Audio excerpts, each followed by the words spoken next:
Você já parou para pensar que Jesus pode ter sido a pessoa mais engraçada de toda a Bíblia? Não, isso não é blasfêmia nem exagero para chamar a atenção. É o que muitos estudiosos apontam quando analisam com calma os textos originais dos evangelhos. E o mais chocante é que durante séculos a gente aprendeu a enxergar Jesus só como uma figura séria, solene, quase sem expressão. Mas quando você olha de perto para o jeito que ele falava, para as piadas que ele soltava e para o jeito que tratava as pessoas ao redor, aparece um lado completamente diferente.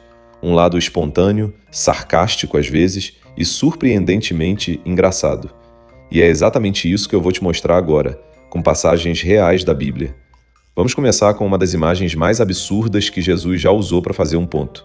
Em um certo momento, ele estava conversando com um grupo de pessoas bem religiosas, do tipo que vivia criticando os defeitos dos outros sem nunca olhar para os próprios. E aí ele solta a seguinte pergunta: por que você repara no cisco que está no olho do seu irmão, mas não percebe a trave enorme que está no seu próprio olho?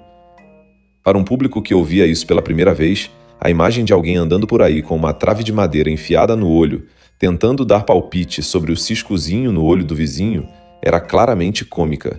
Era uma piada visual, do tipo exagero proposital que hoje a gente chamaria de humor absurdo. E ele não parou por aí. Em outro momento, falando sobre como é difícil para quem é rico entrar no que ele chamava de reino dos céus, Jesus disse que é mais fácil um camelo passar pelo buraco de uma agulha de costura do que um rico entrar ali.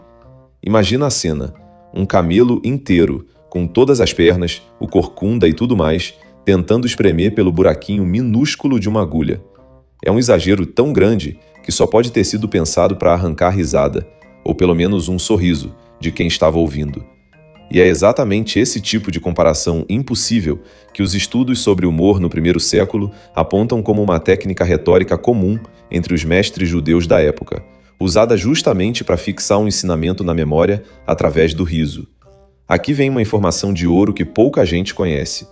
Jesus dava apelidos, e não apelidos discretos, não.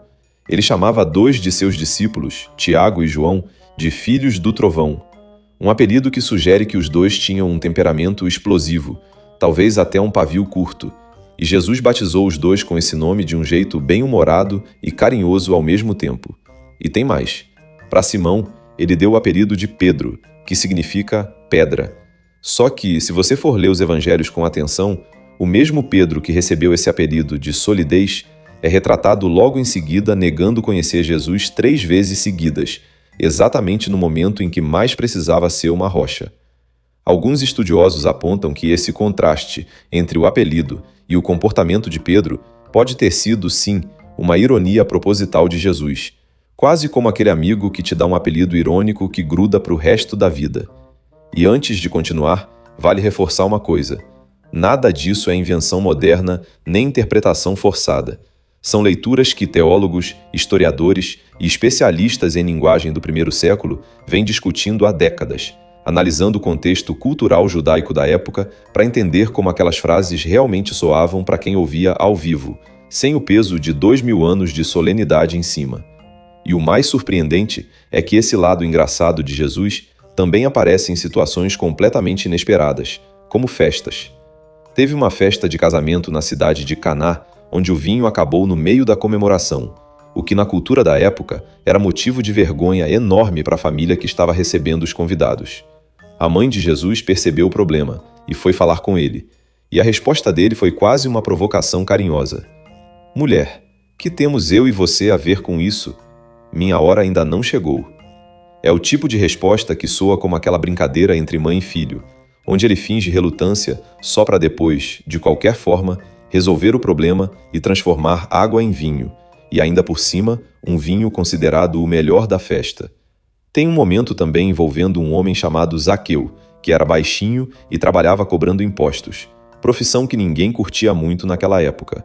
Como ele era baixo demais para ver Jesus por cima da multidão, Zaqueu subiu numa árvore só para conseguir espiar.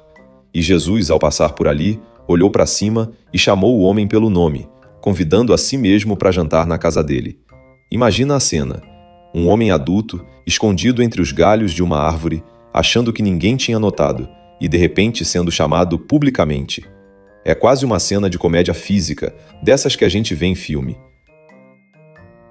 E chegamos numa reviravolta que poucos esperam. Jesus também usava sarcasmo direto contra a autoridade. Quando avisaram que o rei Herodes queria matá-lo, Jesus mandou um recado a Herodes de raposa. Numa cultura onde te comparar a um animal já era ofensa e ironia ao mesmo tempo, chamar um rei de raposa na cara dele era o equivalente moderno a uma alfinetada e tanto, do tipo que hoje viraria meme. Outra passagem que costuma passar despercebida é quando um grupo de líderes religiosos tenta armar uma cilada para Jesus, perguntando se era certo pagar impostos ao imperador romano. Era uma pergunta feita justamente para colocá-lo numa saia justa, porque qualquer resposta direta podia virar arma contra ele. E qual foi a saída de Jesus? Ele pediu para alguém mostrar a moeda usada para pagar o imposto.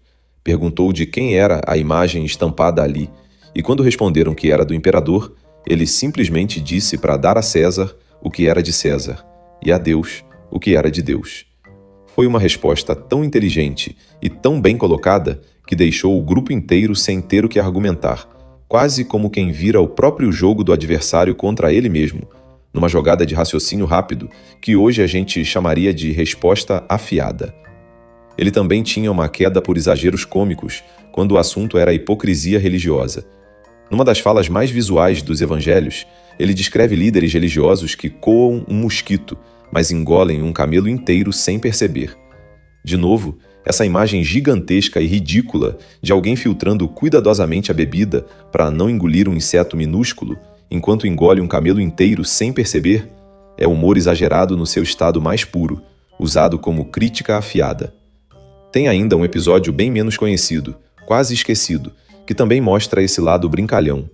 Quando cobradores de imposto perguntaram se Jesus pagava a taxa do templo, ele mandou Pedro até o mar, disse para jogar um anzol e afirmou que o primeiro peixe fisgado teria justamente dentro da boca uma moeda suficiente para pagar o imposto dos dois.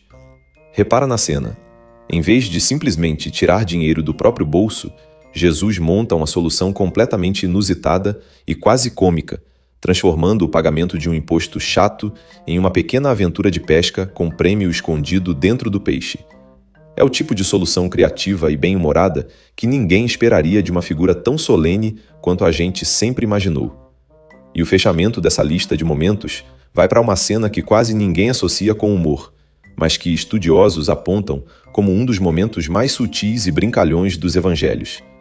Depois de ressuscitar, Jesus encontra 2 discípulos caminhando por uma estrada e caminha ao lado deles sem se revelar quem é, fingindo não saber de nada do que tinha acabado de acontecer em Jerusalém. Ele pergunta, com cara de paisagem, do que eles estavam conversando, e escuta os 2 relatarem toda a história da crucificação e do túmulo vazio, como se ele não soubesse de nada, sendo que era exatamente sobre ele mesmo que estavam falando. Só depois, no jantar, ele se revela. É basicamente uma pegadinha bíblica, montada com paciência e resolvida só no final.